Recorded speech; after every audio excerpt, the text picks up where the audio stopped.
Hi, thank you for subscribing, following, and liking, and sharing my video. And mag-comment kayo para alam namin nag-engage kayo. And syempre, para makilala kayo. And comment nyo saan umaabot ang video natin para mapuntahan natin, malayo mag-concert, haranahin kayo. And open kami mag-host sa event, lamay, at iba pa. Send nyo na lang sa email, timinapay@gmail.com at markysudario88@gmail.com or sa FB, Marky Arjo, sa YouTube, TikTok, Instagram, Team Minapay, and sa Spotify, Marky. Hanapin nyo na lang. Thank you! Ang ating topic ngayon ay anong di mo makakalimutan experience sa pagiging waiter?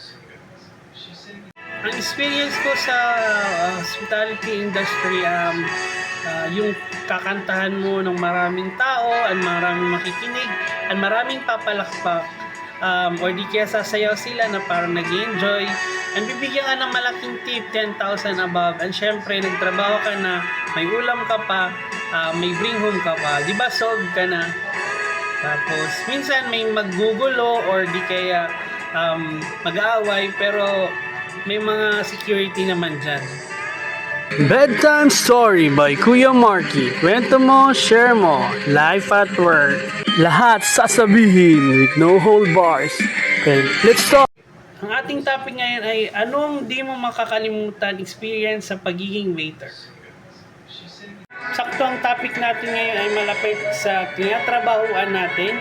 May nakausap tayo, itawag natin si Ariel na lang.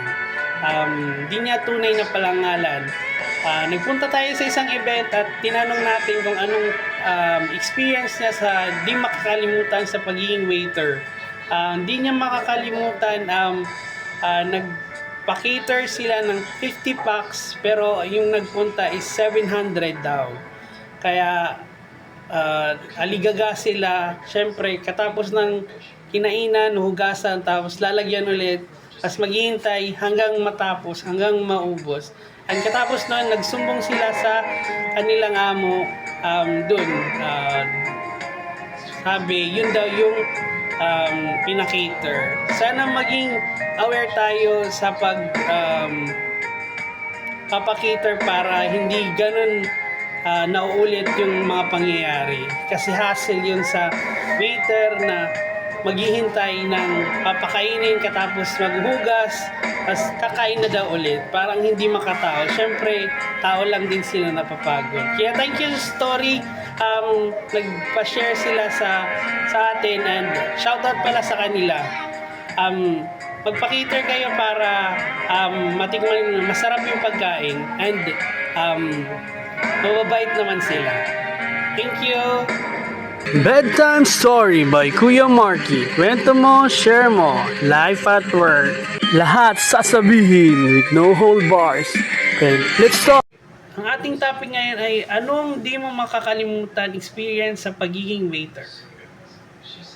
Sana ma-motivate kayo and mag-share always and watch our video para malay mo manalo kayo and mag-sponsor. Malay mo, baka naman. Thank you!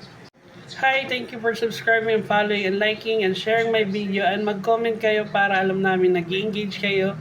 And syempre, para makilala kayo. And comment nyo saan umaabot ang video natin para mapuntahan natin, malayo mag-concert, haranahin kayo. And open kami mag-host sa event, lamay, at iba pa. Send nyo na lang sa email, timinapay@gmail.com at markysudario88@gmail.com or sa FB, Marky Arjo, sa YouTube, TikTok, Instagram, Team Minapay, and sa Spotify, Marky. Hanapin nyo na lang. Thank you!